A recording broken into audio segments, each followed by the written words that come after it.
58 सीटों पे कहां चला योगी का बुलडोजर। शाह की बिसात में कैसे फंस गए जयंत अखिलेश। हारी बाजी कैसे पलट जाती है, शाह ने फिर से बता दिया। क्या पहले चरण के चुनाव के बाद तस्वीर साफ हो गई है कि अब यूपी का अगला सीएम कौन बनेगा। 58 सीटों पर अमित शाह और योगी आदित्यनाथ की इज्जत दांव पर थी। 20 जनवरी तक सपा की बढ़त को क्या चाणक्य ने 9 फरवरी की रात यानी इलेक्शन के ठीक एक रात पहले तक तोड़ निकाल लिया और नतीजा बीजेपी को जहां नुकसान होना था वहां बीजेपी ने बढ़त बना ली। हमने ये रिपोर्ट बनाने से पहले कई मुद्दों की तलाश की, कई रिपोर्ट्स को ध्यान से देखा, बीजेपी एंटी और बीजेपी फेवर वाले विश्लेषकों को भी ध्यान से सुना। हमारी टीम को जो नतीजा मिला वो बेहद हैरान करने वाला था। चुनाव में जहां जहां बीजेपी ने निशाना लगाया था ठीक वही कैसे लगा। 2 लड़कों की जोड़ी पर चाणक्य का अनुभव भारी कैसे पड़ा। यहाँ 2 सवाल और अखिलेश यादव की 2 बड़ी गलतियां हैं जिसे आपको ध्यान से सुनना चाहिए। पहला सवाल राकेश टिकैत पर डिपेंड होना, दूसरा जाट सीएम बनाएगा ये सोचकर चलना। पहली गलती, कोर वोटर मुसलमानों को अखिलेश यादव ने सिर्फ तमाशबीन बना दिया। दूसरी गलती, दलित वोटरों के लिए अखिलेश यादव का प्लान ना के बराबर दिखा। इन्हीं 2 गलतियों और 2 सवालों के बीच आपको 58 सीटों का गणित समझना होगा। सबसे बड़ी बात यह है कि अखिलेश यादव सबसे बड़े मुद्दे को मुद्दा नहीं बना पाए। सुरक्षा का मुद्दा किसानों पे बहुत भारी, इतना भारी कि किसान मुद्दा टेका ही नहीं। सुरक्षा पे हर धर्म, हर जाति के लोगों ने वोट किया, वो वोट बीजेपी को ही गया।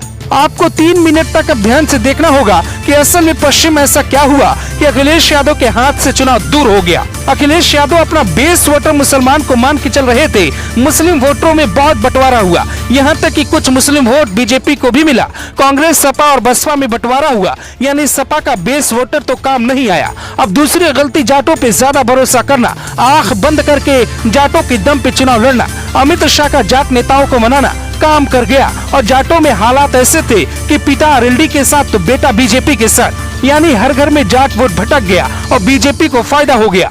अखिलेश यादव ने 1 साल पहले एक और बड़ी गलती की थी, मायावती को खत्म करने का प्लान सपा पर भारी पड़ा। पहले चरण के वोटिंग में साफ दिखा कि मायावती तो कमजोर हुई, पार्टी को भारी नुकसान पहुंचाने में अखिलेश यादव कामयाब भी हुए, लेकिन मायावती का बेस वोटर सपा के साथ जाएगा इसकी कोई प्लानिंग नहीं थी। नतीजा, जो गड्ढा अखिलेश यादव ने मायावती के लिए साल भर पहले खोदा था उसमें वो खुद गिर गए और फायदा बीजेपी को हो गया। पश्चिम के कई गांवों में दलित वोटरों ने सुरक्षा के नाम पर बीजेपी की तरफ जाना सही समझा।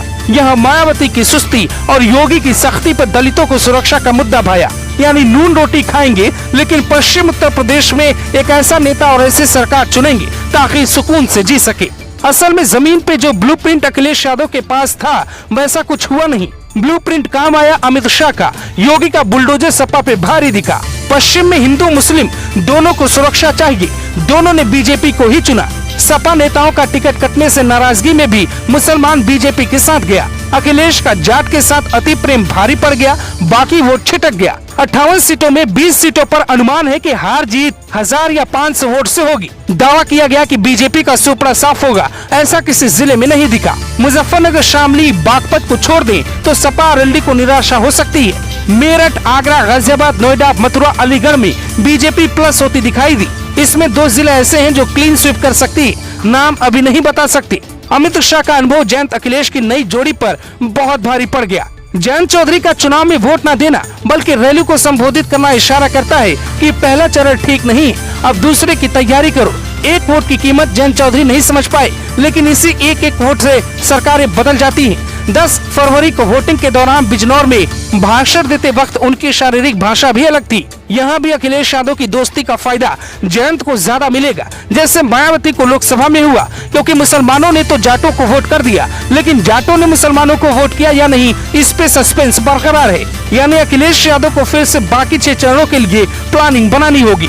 आपको दूसरे चरण से अखिलेश यादव की प्लानिंग बदली नजर आए तो समझ लीजिएगा पहले चरण में सब ठीक नहीं था। कहने को लोग ये तक कहते थे कि पश्चिम में ही अखिलेश यादव की नींव तैयार होगी, लेकिन चुनाव के बाद सवाल उठाए जाने लगे कि क्या ये नींव पड़ने से पहले ही दरक गई।